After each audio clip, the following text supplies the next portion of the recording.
بسم اللہ الرحمن الرحیم اللہم صلی علی سیدنا مولانا محمد وعلی آلہ وصحبہ وبارک وسلم وصلی علیہ۔ السلام علیکم ناظرین، راہ فلاح کے ساتھ میں ہوں وقاص علی خالد۔ اللہ رب العزت کے بابرکت نام سے ابتدا اور درود و سلام آقا دو جہاں حضرت محمد مصطفیٰ صلی اللہ علیہ وآلہ وسلم کے لیے، آپ کی آل کے لیے۔ ناظرین، راہ فلاح میں ہم ہر پروگرام میں ایک نیا عنوان لے کر آتے ہیں۔ پچھلے ایک دو پروگرام سے جو ہمارا عنوان جاری و ساری ہے وہ ولایت کے حوالے سے ہے، طریقت کے حوالے سے ہے، شان اولیاء کے حوالے سے ہم بیان کر رہے ہیں، بات ہو رہی ہے۔ آج بھی انشاءاللہ روحانیت کے حوالے سے، طریقت کے بارے میں، عمل صالح کا نور کیسے حاصل کریں گے، اور جہاں پہ آقا علیہ السلام کی محبت ہے وہیں پہ زہد و ورع تقویٰ کا نور کیسے حاصل کریں تاکہ ایک مسلمان صحیح معنوں میں وہ خدا کی بندگی کو بجا لائے، اور آقا علیہ السلام کی غلامی کا جو حق ہے وہ تب ہی ادا ہوگا جب آپ قرآن و سنہ کی روشنی میں زندگی بسر کریں گے اور آپ کے اخلاق اچھے ہوں گے، کردار اچھے ہوں گے۔ اولیاء صالحین نے لوگوں کے دلوں کو فتح کیا ہے، اور یہ ایسی فتوحات ہیں کہ جن کا ذکر آج بھی جاری ہے، آج بھی ان کی بات ہوتی ہے۔ زمانے کے سلاطین سلطان چلے گئے، ان کا ذکر ہوتا ہے پھر مٹ جاتا ہے۔ جنہوں نے اچھے کام کیے ہوتے ہیں ان کا ذکر بھی خیر سے ہوتا ہے، مگر جنہوں نے دلوں کو فتح کیا ہے ان کے نام ہمیشہ سے زندہ ہیں اور زندہ رہیں گے۔ یہ اللہ رب کائنات کی بارگاہ میں جھکانے والے لوگ کن اوصاف کے مالک تھے، کون سی ان کے اخلاق تھے، ان کی شانیں تھیں کہ رب کائنات کی مخلوق بھی ان کے قریب ہوتی چلی گئی۔ آج ہم بات کریں گے۔ ہمارے ساتھ موجود ہیں ممتاز علمی اور روحانی اسکالر علامہ پیر علی حسن ہاشمی صاحب۔ السلام علیکم۔ جی وعلیکم خوش السلام۔ آمدید پیر صاحب۔ ان کے ساتھ موجود ہیں ممتاز علمی اور روحانی شخصیت، ممتاز سید عالم دین جناب علامہ پیر مفتی کیسر شہزاد نعیمی صاحب۔ السلام علیکم مفتی صاحب۔ وعلیکم السلام۔ خوش آمدید۔ پیر صاحب، آپ سے گفتگو کا آغاز کرتے ہیں۔ روحانیت کی ہم نے بات کی، طریقت کے معاملات کا ذکر ہوتا ہے۔ آپ پہلے تو یہ بتائیں کہ روحانیت کیا ہے، اور روحانیت کیا ہے، پھر اس کو کیسے حاصل کریں گے، اسی سے پھر بات آگے بڑھے۔ بسم اللہ الرحمن الرحیم۔ اللہم صلی علی سیدنا محمد وآلہ وسلم۔ دیکھیں جی، اگر ہم روحانیت کے ڈیفینیشن کرتے ہیں کہ روحانیت ہے کیا، جی روحانیت جیسا کہ وہ اپنا وزن خود ہی بتا رہی ہے کہ وہ روح سے جی نکلی ہے، اور انسان کے اندر اللہ تبارک و تعالیٰ نے ایک دل کی کیفیت کو پیدا کیا ہے، پھر اس کے ساتھ اپنی ایک روح کی کیفیت کو پیدا کیا۔ جی مسلمان کے اندر جب روحانی طاقت جس کو ہم کہتے ہیں، جس کو روحانیت کہہ لیں، روحانی طاقت کہہ لیں، یہ تب پروان ہوتی ہے جب اللہ تبارک و تعالیٰ کے ذکر سے، اس کے پیارے حبیب کریم تاجدار کائنات کے فرمان کے مطابق زندگی گزاریں گے، اس کو زندگی ملتی ہے۔ روح کی ایک خوراک ہے، ایک غذا ہے، وہ کیا ہے؟ وہ ذکر اللہ ہے، وہ اطاعت اللہ، اطاعت رسول کے اندر ہے۔ جب ہم اطاعت کے معاملے میں چلیں گے تو اس کے اندر جو ہے وہ ایک زندگی آنا شروع ہو جائے گی، اور جو برائی ہے وہ ہمارے دل سے نکلنا شروع ہو جائے گی۔ جیسا کہ حدیث شریف میں آقا کریم صلی اللہ علیہ وسلم نے فرمایا کہ بندہ کہ قلب کے اوپر شیطان اپنی چونچ گاڑ دیتا ہے، مردہ ہو جاتا ہے وہ، تو اس کو وسوسوں میں وہ بار بار وسوسے آنا شروع ہو جاتے ہیں، بار بار برائی کی طرف راغب ہونا شروع ہو جاتا ہے۔ لیکن جب وہ ذکر اللہ کرتا ہے تو وہ جو شیطان ہوتا ہے وہ اس کی چونچ جو ہے وہ دل سے نکل جاتی ہے، پھر وہ اللہ کی طرف راغب ہو جاتا ہے، اس کے دل کو زندگی مل جاتی ہے۔ وہ دل مردہ ہو گئے جنہوں نے ذکر اللہ چھوڑ دیا، اور زندگی ان کو ملتی ہے جنہوں نے ذکر اللہ جاری کر دیا۔ تو اگر ہم روحانیت کی بات کریں کہ روحانیت کیا ہے، روحانی ایک حلقہ ہے۔ جیسے اگر ہم مثال دوں مادی چیز سے، کہ جیسے ہم کسی موم بتی کو ہم جلاتے ہیں اندھیرے کمرے میں، تو اس کے گرد آپ نے لائٹ کے گرد دیکھا ہوگا کہ ایک حلقہ بن جاتا ہے، دور سے نظر آتا ہے کہ اس کی وسعت کتنی ہے۔ اسی طرح جب ہم اللہ اور اللہ کے رسول کے قریب چلے جاتے ہیں تو ہمارے گرد ایک روشنی پیدا ہو جاتی ہے، ٹھیک ہے، جو برائی کی طاقت کو ہمارے قریب نہیں آنے دیتی، جو شیطان کو ہمارے قریب نہیں آنے دیتی۔ جیسا کہ شیطان نے بھی دعویٰ کیا کہ میں تیرے بندوں کو گمراہ کر دوں گا، رب تعالیٰ نے فرمایا میرے بندوں کو نہیں، ان بندوں کو جو مجھ سے دور ہو جائیں گے، میرے بندوں کو گمراہ نہیں کر سکتے۔ تو وہ گمراہی سے کون بچاتی ہے؟ وہ روحانیت بچاتی ہے۔ روحانیت بیسیکلی کیا ہے؟ وہ اللہ تبارک و تعالیٰ کا قرب ہے۔ بالکل ٹھیک ہے، بڑی اہم آپ نے بات کی ہے۔ اللہ رب العزت کا قرب ملے، پھر ذکر الہی سے اس کو زندگی ملتی ہے۔ مفتی صاحب فرمائیے گا، آپ تو جسم کا بھی علاج کرتے ہیں، روحانی بھی آپ ڈاکٹر ہیں، تو جسم اور روح جو ہے یہ انسان کو عطا ہوئی، روح نکلتی ہے، جسم مردہ ہو جاتا ہے۔ جسم کے لیے تو ہم کانشیس بھی ہوتے ہیں اور میڈیسن کا پراپر یوز بھی کرتے ہیں، مگر روح ہم نے اس کو ویسے ہی رکھا ہوا ہے کہ پتہ نہیں یہ ہے بھی ہے کہ نہیں، جب یہ جاتی ہے پھر پتہ چل جاتا ہے۔ تو کیا فرمائیں گے کہ ہمیں جسم اور روح کو دونوں کو کیسے مینٹین رکھنا ہے، دونوں کی ہیلتھ کے لیے کیا کیا کرنا چاہیے؟ بہت شکریہ علامہ وقاص خالد صاحب، آپ سلامت رہیں۔ بسم اللہ الرحمن الرحیم، الصلاۃ والسلام علیک یا سیدی یا رسول اللہ وعلی آلک واصحابک یا سیدی یا حبیب اللہ۔ اندر کے میلے پن کا کیسے ملے سراغ، اندازہ لوگ کرتے ہیں اجلے لباس سے۔ جی تو جسم کی بیماریوں کا جسمانی علاج ہے تو روح کی بیماریوں کا روحانی علاج ہے۔ روح اندر کی کیفیت کا نام ہے۔ ٹھیک ہے۔ آپ کی تنہائیاں پاک ہوں، آپ کے اندر کے معاملات جو ہیں، آپ کا جو نفس ہے وہ جتنا کمزور ہو تو آپ کا جو ہے وہ روحانی جسم جو ہے وہ اتنا ہی مضبوط ہوتا ہے۔ ٹھیک ہے۔ سیدنا داتا علی حجویری رحمۃ اللہ تعالیٰ علیہ اپنی کتاب کشف المحجوب میں لکھتے ہیں کہ صوفی جو ہے 3 طرح کی قسمیں لکھتے ہیں کہ پہلی صوفی، دوسرا متصوف جی اور تیسرا مستصوف۔ ٹھیک ہے۔ فرماتے ہیں صوفی وہ ہے، لغوی معنی اس کا یہ ہے کہ جو صوف کا لباس پہننے والا، ریشمی لباس پہننے والا، لیکن اصطلاحی معنی اس کا یہ ہے من صفا قلبہ للہ، واہ واہ واہ واہ، جو اللہ کے لیے اپنا اندر صاف کر لے جی وہ صوفی ہے۔ فرماتے ہیں کچھ لوگ جو ہے وہ تصوف کا ابھی جو منزلیں ہیں، روحانی منزلیں ہیں، وہ طے کرنے کی کوشش کر رہے ہوتے ہیں، وہ ہے مستصوف۔ ٹھیک ہے، کہ وہ کوشش کر رہے ہیں، تو میں ہیں، لگے ہوئے ہیں کہ وہ صوفی بن جائیں۔ جی ٹھیک ہے، یہ بھی اچھے ہیں، صوفی بھی ٹھیک ہے، متصوف بھی۔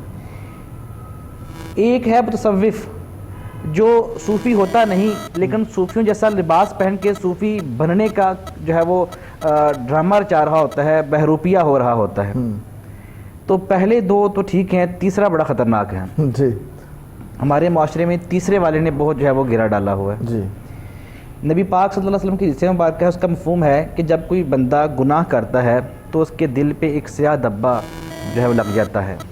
اگر وہ توبہ کر لیتا ہے تو توبہ کی سے اللہ کی رحمت سے اللہ تعالیٰ اس کو مٹا دیتا ہے، لیکن اگر وہ مسلسل گناہ کرتا رہتا ہے تو پھر اس کا پورا دل جو ہے وہ سیاہ ہو جاتا ہے۔ صحیح۔ پھر اس کو گناہ جو ہے وہ گناہ نہیں لگتا، برائی جو ہے وہ برائی نہیں لگتی، جو ہے بری چیز رچ اس بس کو- جاتا ہے، بس جی اس کا عام ڈیلی یوز چیزیں۔ جی وہ ایسا ہو جاتا ہے۔ تو ہر چیز کے لیے ایک ریگ مار ہوتا ہے، لیکن دلوں کا زنگ صاف کرنے کا جو ریگ مار ہے وہ اللہ کا ذکر ہے، اللہ اکبر۔ وہ اللہ کا ذکر ہے۔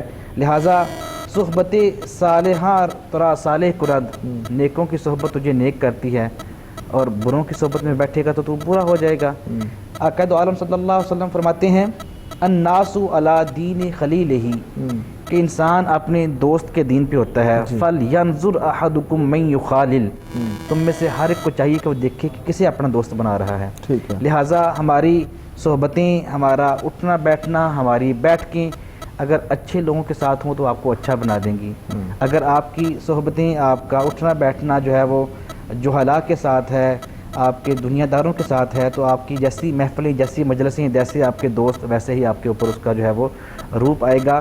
عقائد کے بعد، عقائد کی درستگی کے بعد اعمال کی درستگی جو ہے وہ آپ کے اندر جو ہے وہ روحانی طاقت پیدا کرتی ہے۔ ٹھیک ہے۔ ٹھیک ہے، نبی کریم صلی اللہ علیہ وسلم کی محبت، کامل اتباع، نبی کریم صلی اللہ علیہ وسلم سے تعلق والی ہر شخصیت، ہر وہ چیز جس کی نسبت آقا دو عالم صلی اللہ علیہ وسلم سے ہو جائے، اس کا احترام، اس کا ادب کرنے کے بعد پھر اعمال صالحہ ہیں۔ ٹھیک ہے، یہ جو ہمارے فرائض کا ہم عمل کرتے ہیں تو یہ تو فرض ہے، یہ ہم کس پہ احسان کرتے ہیں؟ جی ایسے ہی ہے۔ فرائض جو ہے یہ فرض بمثل قرض ہے۔ آپ فرائض کے بعد پھر جو آپ کو روحانی منازل طے کراتی ہیں وہ آپ کے نوافل ہیں۔ اکثر لوگ یہ بھی کہتے ہیں کہ میں نمازیں پڑھتا ہوں پھر بھی میرا کام نہیں ہوتا۔ جی، وہ تو فرض ہے جو ادا وہ کیا تو فرض ہے، وہ تو فرض ہے، فرض بمثل قرض ہے، وہ تو آپ کا اس سے چھٹکارا ہی نہیں فرض کے بغیر۔ تو فرائض سے تو منازل طے نہیں ہوتی، روحانیت کی منازلیں جو طے کرتے ہیں پھر وہ تو راتوں کو زندہ جو ہے وہ جگاتے ہیں نا۔ بقدر القد تکتسب المعالی ومن طلب العری سحر اللیالی، جتنی آپ محنت کر لیں اتنے ہی آپ کے مرتبے جو ہیں، رتبے جو ہیں روحانیت میں بلند ہو جاتے ہیں۔ لیکن بزرگ کہتے ہیں کہ ایک چیز پکڑ لو، پھر اگر آپ بلندیوں کے طلبگار ہیں تو پھر راتوں کو سحر بنا لو، راتوں کو جاگنا شروع کر دو۔ آپ کی جو تہجد کی مطلب ساری نفلی عبادتیں جو ہے وہ بڑی پیاری ہیں، لیکن جس کے فرائض پورے ہوں، لیکن تہجد کی جو عبادت ہے پھر وہ تو بڑی لاڈلی عبادت ہے۔ جی ایسے ہی۔ ٹھیک ہے، پچھلی راتی رحمت رب دی دے آن آوازاں ہیں، تو اس رات تو جو ہے اس رات کے پچھلے رحم میں تو اللہ کی رحمت جو ہے وہ آسمان دنیا سے نیچے آ کے آوازیں لگا رہی ہوتی ہے، کوئی میرا جو ہے وہ مجھ سے رحمت مانگنے والا ہے، کوئی مجھ سے بخشش مانگنے والا، تو ہماری راتیں تو بستروں سے ہی جو ہے ہماری جو ہے وہ ہمارے جو بستر ہیں وہی نہیں ہم ٹھنڈے ہونے دیتے۔ سردیوں کی راتیں پہ کون اٹھتا ہے مفتی صاحب؟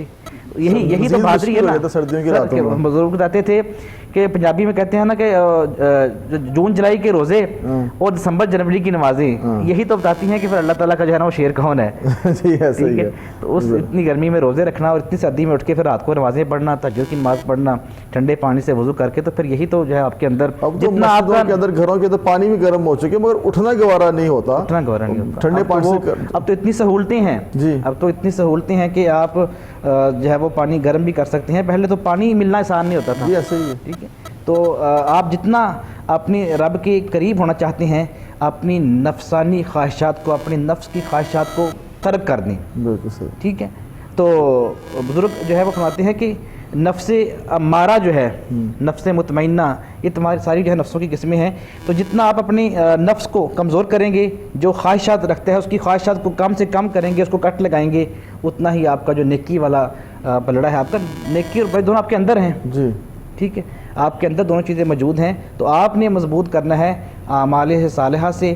عقائد کی پختگی کے بعد نماز روزہ تو فرض ہیں، اس کے بعد اگر روحانی منزل طے کرنی ہے تو پھر وہ نوافل سے ہوتی ہیں، بالکل صحیح۔ اللہ کے بندوں سے جو ہے وہ پیار کرنے سے ہوتی ہیں۔ خدا کے بندے تو ہیں ہزاروں، ہیں جی، بنوں میں پھرتے ہیں مارے مارے، میں اس کا بندہ بنوں گا جس کو خدا کے بندوں سے پیار ہوگا۔ تو اللہ کی مخلوق سے جو پیار کرتا ہے، تو اللہ فرماتا ہے نا کہ الخلق و یعل اللہ، جی مخلوق میرا کنبہ ہے۔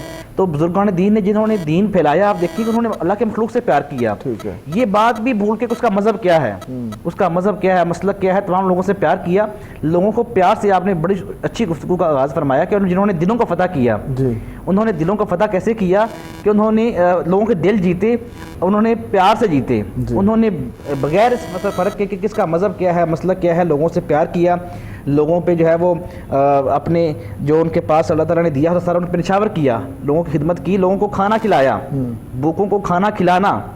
نبی پاک صلی اللہ علیہ وسلم پر جب پہلی وحی نازل ہوئی تو آپ گھر تشریف لائے، تو سیدہ خدیجہ الکبریٰ رضی اللہ تعالی عنہ ام فرماتی ہیں، جو آپ نے نبی پاک صلی اللہ علیہ وسلم سے پہلی گفتگو فرمائی کہ آپ پریشان نہ ہوں، اللہ کبھی آپ کو تنہا نہیں چھوڑے گا، کیونکہ آپ کے اندر کچھ وصف ایسے ہیں جس میں ایسے وصف ہوتے ہیں اللہ سے تنہا نہیں چھوڑتا۔ پہلا وصف، آپ غریبوں کا خیال رکھتے ہیں، جی آپ رشتہ داروں کا خیال رکھتے ہیں، آپ مہمانوں کا خیال رکھتے ہیں، آپ یتیموں کا خیال رکھتے ہیں۔ واہ واہ واہ۔ تو یہ جو چیزیں، جو چار خوبیاں نبی پاک صلی اللہ علیہ وسلم میں اماں خدیجہ الکبریٰ رضی اللہ تعالیٰ عنہا نے گنوائیں، تو یہ خوبیاں جو اپنے اندر پیدا کر دے گا، اللہ تعالیٰ اس کو جو ہے وہ روحانی منزل جو ہے طے کر بالکل ناظرین، روحانی منازل طے کرنا ایک وقت میں آسان بھی ہے اور مشکل بھی ہے، دل کو سمجھانے والی بات ہے۔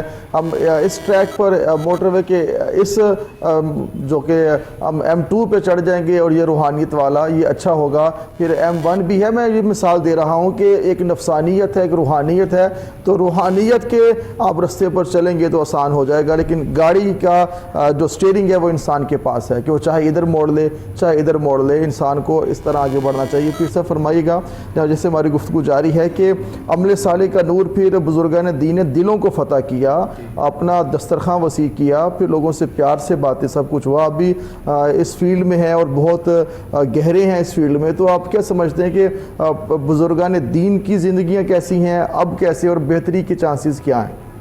دیکھیں، پہلے تو بات میں پیچھے سے شروع کروں گا، جہاں سے یہ سلسلے سارے شروع ہوئے ہیں وہ ہماری کیا کہتے ہیں وجہ تخلیق کائنات، تاجدار کائنات محمد مصطفیٰ صلی اللہ علیہ وسلم کی ذات و برکات ہیں، انہیں سے تمام فیوز و برکات جاری ہوئے مخلوق میں تا قیامت جاری رہیں گے۔ ہم کوئی بھی کام کرنے لگتے ہیں نا، پہلے اس کو سوچتے ہیں، ہم ایک نقشہ ذہن میں لاتے ہیں، ہم ایک تصور سوچتے ہیں، ہم نے ایک قمیض بنانی ہے، ویسٹ کوٹ بنانی ہے، ایک کیپ کو بنانا ہے، تو پہلے ہم اس کو سوچیں گے اس کی پیمائش کتنی ہے، اس کی چوڑائی کتنی ہے، پھر ہم اپنا ایک گھر بناتے ہیں، کوئی بلڈنگ بناتے ہیں، کوئی دکان بناتے ہیں، پھر ہم نقشہ نویس کے پاس جاتے ہیں، ٹھیک ہے، کہ اس کو کیسے بنائیں۔ جیسا خوبصورت نقشہ ہوگا اتنی ہی خوبصورت عمارت، اتنی ہی خوبصورت آپ کی پہناوا، جو بھی چیز آپ بنائیں گے، یہ چیئر ہے، یہ بلڈنگ ہے، کچھ بھی ہے، لیکن اس کے لیے آپ کو ایک نقشے کی ضرورت پڑتی ہے۔ نقشہ کون بنائے گا؟ ایک نقشہ نویس آپ کو چاہیے، جو کہ قابل نہ اگر ہوگا تو وہ آپ کا نقشہ جو ہے وہ دھرم بھرم ہو جائے گا۔ تو اللہ تبارک و تعالیٰ نے انسان کو پیدا کیا، انسان کو پیدا کیا، اس کے بعد انبیاء علیہ الصلوۃ والسلام کا ایک سلسلہ جاری ہوا جس نے اس کو ہدایت کا سلسلہ جاری کیا. اس کے بعد آقا کریم صلی اللہ علیہ وسلم کی ذات بابرکات تشریف لے گئی. تو اللہ تعالیٰ نے قرآن پاک فرمایا لقد کان لکم فی رسول اللہ اسوۃ حسنہ. ٹھیک ہے، اے بندے اب تجھے نقشے کی ضرورت ہے. تو چاہتا ہے تو خوبصورت بنے، تو ایسا خوبصورت بنے کہ لوگ تجھے دیکھیں، لوگ تجھے اپنائیں. تو میرے محبوب کی زندگی سے بڑھ کے تیرے لیے کوئی خوبصورت چیز نہیں ہے. تو میرے محبوب کے اسوہ حسنہ کو چلو. اصل جو آپ نے بھی بات کی کہ صوفیہ نے کیسے دین کو پھیلایا، کیسے دسترخوان وسیع کیے، تو یہ سب اگر سیکھا ہے تو یہ سنت مصطفیٰ سے سیکھا ہے. جب بھی اگر آپ چاہتے ہیں کہ آپ اللہ اور اللہ کے رسول کے قریب آ جائیں، آپ خوبصورت بن جائیں، تو آپ کو اپنا لبادہ جو ہے وہ اسوہ حسنہ کے مطابق کرنا پڑے گا. ٹھیک ہے.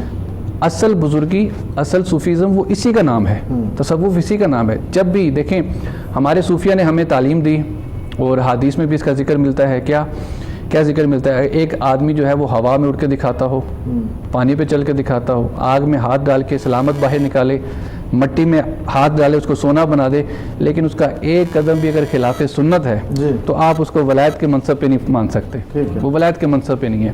تو ہم نے کیا کرنا ہے؟ ہم نے صرف یہی کرنا ہے کہ ہم نے اپنے عقائد کو، اپنے نظریات کو، اپنے لبادے کو. علامہ صاحب، پیر صاحب، دنیا تو دیکھنا بھی تو یہی چاہتی ہے نا جی کہ اس میں یہ کتنا ہوا میں اڑتا ہے، کتنے کام ٹھیک کر دیتا ہے. ان کو تو غرض نہیں ہے کہ اس کا ظاہر اجلا ہے تو باطن بھی اجلا ہے کہ نہیں.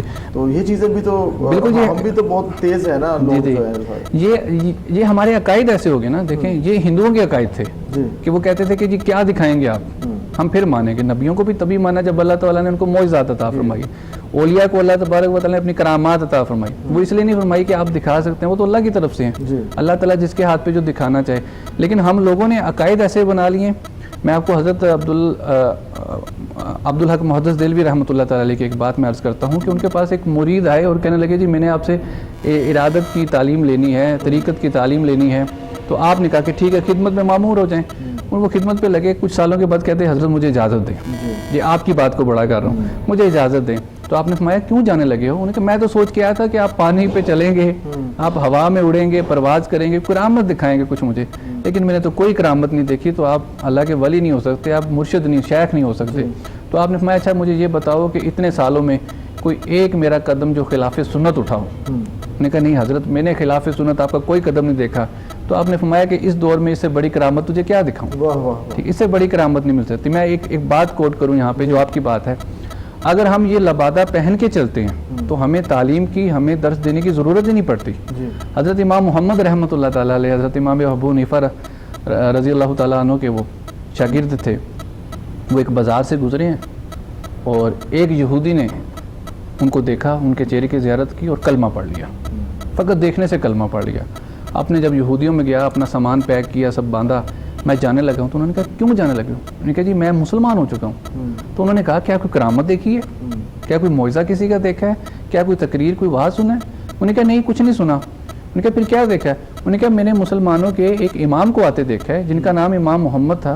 فقط ان کی حیا کو، ان کے لبادے کو دیکھ کے میرا دل کیا کہ یہ محمد اتنے خوبصورت ہیں، جس کا یہ کلمہ پڑھتا ہے وہ محمد کتنا خوبصورت ہوگا. ٹھیک ہے، تو صرف کیا تھا کہ انہوں نے یہی طریقت ہے، یہی تصوف ہے. ٹھیک ہے نا، کہ اگر ہم آقا کریم صلی اللہ علیہ وسلم کی طرح ہم مخلوق پہ مہربان ہو جائیں گے، مخلوق سے ہم دسترخوان وسیع کر دیں گے، ان سے محبت پھیلائیں گے، تو ہمیں کسی چیز کی مجھے لگتا ہے ضرورت نہیں پڑے گی کہ لوگوں کو ہم یہ دکھائیں، لوگوں کو وہ دکھائیں. لوگ خود بخود آپ کی طرف آنا شروع ہو جائیں گے. بالکل صحیح.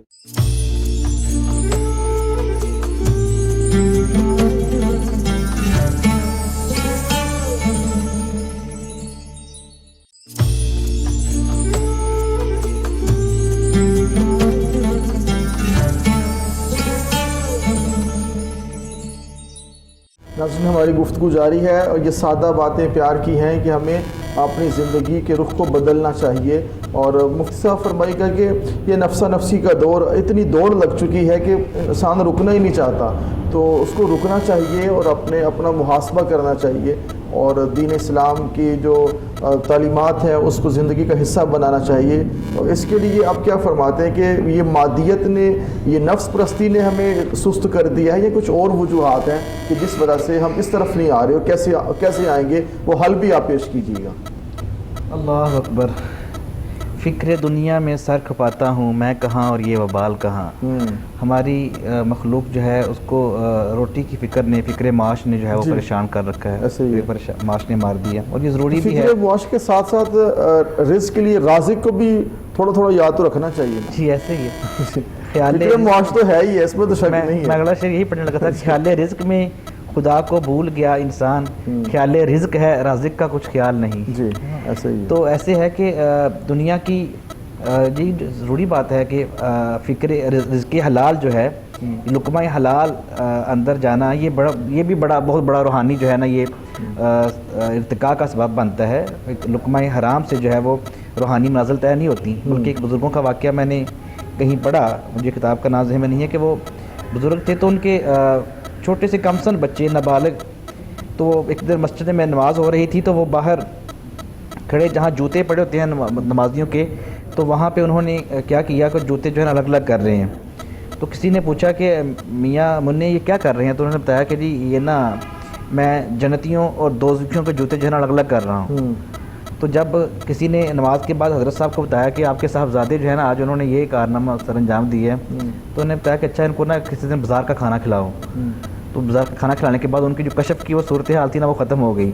یہاں تو سب کی بہت دور بات چلی جائے گی جو آپ نے بات کی ہے. جی یہ بالکل یقیناً اس میں ہے نا کہ آپ رزق حلال ہو، صاف ستھرے ہاتھوں سے بنا ہوا ہو، اللہ کا نام لے کے تیار کیا گیا ہو، پکانے والے بھی جو خدا کی یاد کر رہے ہوں، تلاوت کر رہے ہوں. بہت دور لے گئے ہم سب کو. جی بہت پیچھے لے گئے ہیں. تو پھر جو روحانی جو ہے وہ درجات آپ کو ملتے ہیں وہ ویسے نہیں ملتے نا. آپ ابھی پچھلا ماہ جو گزرا ہے ربیع الثانی، ربیع الغوث بھی کہا جاتا ہے، غوث اعظم رحمۃ اللہ تعالیٰ علیہ رضی اللہ عنہ، ان کا دیکھیں نا ان کے والدین کا کتنی پیاری سیرت، کتنا پیارا ان کا کردار. اور پھر جو ہے وہ غوث اعظم کے بارے میں آتا ہے کہ آپ کے پاس آپ کا ایک مرید آیا، اس نے آ کر جو ہے نا آپ سے عرض کیا کہ میں فلاں شہر گیا تھا، وہاں میں نے دیکھا ہے کہ ایک بزرگ جو ہے وہ پانی پہ تیر رہے تھے. وہ آپ نے کوئی توجہ نہیں فرمائی، اس کی طرف التفات نہیں فرمایا. اس نے آپ سے عرض کیا کہ مرشد میں نے آپ کو جو ہے وہ واقعہ سنایا کہ میں نے وہاں ایک بزرگ کو دیکھا وہ پانی پہ تیر رہے تھے، تو آپ نے اس پہ کوئی التفات نہیں فرمائی، توجہ نہیں کی اس بات پہ، کوئی اتنی اہم بات نہیں سمجھی آپ نے. تو آپ نے پھر کوئی بات کی توجہ نہیں کی. پھر آپ نے فرمایا، اس نے بتایا کہ میں نے اس شخص کو دیکھا کہ وہ جو ہے نا وہ نماز بھی پڑھ رہا تھا وہ شخص نا، میں نے نماز پڑھتے ہوئے دیکھا اس کو. آپ نے پھر توجہ فرمائی، فرمایا اچھا چلے مجھے اس کی زیارت کے لیے لے چلو. آپ اس کے ساتھ اپنے مرید کے ساتھ اس کی زیارت کے لیے اس مقام پہ آگے جہاں پہ دریا تھا، دریا کے کنارے نماز پڑھنے پوچھا کہاں نماز پڑھی؟ تو ان کا یہاں نماز پڑھی تھی. وہ جس کتاب میں سیرت غوث اعظم لکھی ہے اس میں آپ نے واقعہ بڑی تفصیل سے ہے کہ آپ نے اس جگہ کا بغور معائنہ کیا. وہ شخص جا چکا تھا آپ کے جانے سے پہلے، بغور معائنہ کیا جہاں پہ نماز پڑھی تھی، کچی جگہ تھی، مطلب سجدہ رکوع جو کرتے ہوئے سارے اوپر جسم کے آپ کے اعضاء ہیں اوپر لگتے ہیں. تو آپ نے غور کرنے کے بعد فرمایا کہ اے میرے مرید تو نے میرا وقت ضائع کیا. عرض کی کیوں حضور؟ فرمایا کہ شخص کو تو نماز ٹھیک سے نہیں پڑھنی آتی، اس کے سجدہ گاہ سے معلوم ہو رہا ہے کہ اسے نماز پڑھنے کا طریقہ ٹھیک سے نہیں ہے. ایسا شخص جس کو اپنے رب کی بارگاہ میں جھکنا ٹھیک سے نہ آتا ہو، وہ شخص کیسے اللہ والا ہو سکتا ہے؟ تو نے میرا وقت ضائع کیا ہے. تو اس کے پانی پہ تیرنے سے آپ مرعوب نہیں ہوئے، نہ توجہ فرمائی، نماز پڑھنے پہ خوش ہوئے، دیکھنا چاہا، لیکن نماز بھی ٹھیک طرح سے پڑھتے ہوئے جب دیکھا کہ ٹھیک نہیں پڑھی تو آپ نے فرمایا کہ وہ بھی جو ہے وہ اللہ کا جو ہے وہ برگزیدہ بندہ نہیں ہے. لہٰذا یہ بات ٹھیک ہے، علامہ صاحب پیر صاحب فرما رہے تھے کہ عوام میں اٹھتا ہو چاہے آگ منہ سے نکالتا ہو، لیکن اگر شریعت کی پابندی نہیں ہے تو پھر وہ ولی نہیں ہے، وہ پیر نہیں ہے. وہ ولا ہو سکتا ہے، وہ پیڑ ہو سکتا ہے، پیر نہیں ہے. جی صحیح، ٹھیک ہے. لہٰذا ضرورت اس امر کی ہے کہ ہم ایسے بوریہ نشینوں کو تلاش کریں جو عقائد کی درستگی کے ساتھ ساتھ جو ہے وہ روحانیت کے واقعی جو ہے وہ مرتب پر فائز ہوں. تو ایسے ہستیاں ڈھونڈنے والے جو ہے وہ ڈھونڈ لیتے ہیں، جی مل جاتی ہیں. فکر معاش میں رہتے ہوئے، رزق کی تلاش میں رہتے ہوئے، بہت بزی پرسن اس دور کا، اس کے لیے کیا خاص سادہ اور مختصر کلیہ ہوگا کہ وہ بھی اس طرف آنا تھوڑا تھوڑا شروع ہو جائے؟ ہر کوئی شیخ تو بن نہیں سکتا، مگر تھوڑا سا ایسا معاملہ ہو کہ وہ برائی سے بچ جائے، گناہ کبیرہ سے بچے اور خیر کی طرف ہو. ان لوگوں کے لیے آپ کیا فرمائیں گے؟ سب سے پہلی چیز فرائض تو ہیں ہی، جی، لیکن جو آپ کے اخلاقیات ہیں، آپ کا اخلاق ٹھیک ہونا چاہیے، لیکن آپ کے جو رزق کے معاملات ہیں نا یہ بڑے میٹر کرتے ہیں علامہ صاحب. ٹھیک ہے.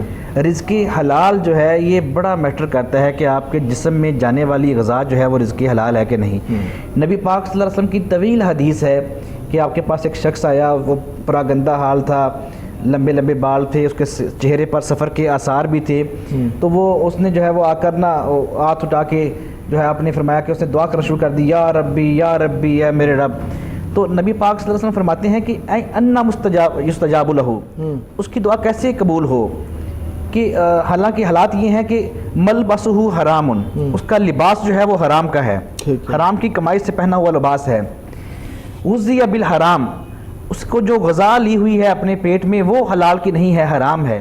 تو جب آپ نے غذا پیٹ میں جو گئی ہے وہ حرام ہے، پہنا ہوا لباس جو ہے وہ حلال کا نہیں ہے، تو پھر آپ جو ہے وہ کس روحانی مرتبے کی بات کریں گے، کس روحانیت کے جو مرتبے طے کریں گے؟ لہٰذا پہلی چیز جو ہے وہ رزق حلال ہے، اور نو ڈاؤٹ یہ بالکل عین عبادت ہے. جی صحیح. لہٰذا نبی پاک صلی اللہ علیہ وسلم نے پیدا ہوتے ہی سب سے پہلے جب آپ ابھی دودھ پیتی عمر میں تھے تو اپنی رضائی والدہ کے پاس تشریف لے کر گئے. تو یہ لکھا ہے سیرت کی کتابوں میں کہ نبی پاک صلی اللہ علیہ وسلم نے ہمیشہ اپنی والدہ رضائی والدہ کا صرف ایک سائڈ سے جو ہے وہ رضاعت کی. جی. کیونکہ آپ کے ایک اور رضائی بائی تھے لیکن کبھی آپ نے دوسری طرف سے جو ہے وہ رضاعت نہیں کی. اس لیے ہمیں بھی چاہیے کہ ہم اپنے بھائیوں کا حق نہ کھائیں. ہمارے آقا صلی اللہ علیہ وسلم تو شیر خارگی کی عمر میں اپنے بھائی کا حق جو ہے وہ نہیں جو ہے وہ مارا. تو ہمارے حالات تو یہاں پہ ان کو زیادہ دیں جی جتنا آپ انسان کر سکتا ہے. ہمارا تو یہاں حال یہ ہے تو ہم تو ہڑپ کر جاتے ہیں مال. ہم تو مال جو ہے وہ ہمیں مل جائے صحیح، مال کھانے کا کوئی سبب تو ہم چھوڑتے نہیں ہیں. تو رزق حلال، ساری جتنی بھی آپ روحانیت کے معاملات ہیں سب سے پہلی چیز میں فرائض کے بعد سمجھتا ہوں تو وہ رزق حلال ہے. تو رزق حلال کی پابندی ہونی چاہیے، پھر ہی جو ہے وہ معاملات آگے بڑھتے ہیں. بالکل. رزق حلال کے بعد پھر صاحب فرمائے گا کہ اخلاق جو ہے اخلاق حسنہ اور مسکرا کے ملنا، اسمائلنگ فیس جسے ہم کہیں گے، تو اس کی وہ بھی بہت میٹر کرتا ہے. جی بالکل، بہت زیادہ اٹریکشن میں بھی اور مقامات میں بھی. اور میں اکثر یہ حدیث شریف میں بیان کیا کرتا ہوں، اکثر سوشل میڈیا پہ میری کافی یہ حدیث وائرل ہوتی ہے. اور میری عادت بھی ہے، میں اکثر اسٹیٹس بھی لگاتا ہوں کیپ اسمائلنگ اٹ سنہ، کہ مسکراتے رہیں، یہ سنت ہے. ٹھیک ہے. آقا کریم صلی اللہ علیہ وسلم نے فرمایا کہ صدقہ دیا کرو، اس سے بلائیں دفع ہوتی ہیں، گناہ جھڑتے ہیں. تو صحابہ نے عرض کی یا سید آقا قریب بھی لوگ ہوتے ہیں نا، تو ہمارے پاس تو صدقہ دینے کے لیے کچھ نہیں ہے، کچھ بھی نہیں ہے صدقہ دینے کے لیے، تو ہم کیا کریں؟ تو آقا کریم صلی اللہ علیہ وسلم نے فرمایا کہ اپنے بھائی کو مسکراہٹ دے دیا کرو جس سے اس کے لبوں پہ مسکان آ جائے. ٹھیک ہے. اللہ تمہارے لیے صدقہ لکھتا، تمہاری بلائیں دور فرما دے گا اور تمہارے گناہوں کو بھی معاف فرما دے گا. سمائلنگ فیس جو ہے نا، وہ اب سائنس بھی اس چیز کو مانتی ہے کہ اگر آپ غصے میں بھی، آپ ٹینشن میں بھی ہیں تو مسکرانا شروع کر دیں. اگر آپ مسکرانا شروع کر دیں گے آپ ریلیکس ہونا شروع ہو جائیں گے. اگلا بندہ کسی پریشانی میں آیا ہے، وہ آپ کا بجھا ہوا چہرہ دیکھے گا، وہ مزید پریشان ہو جائے گا.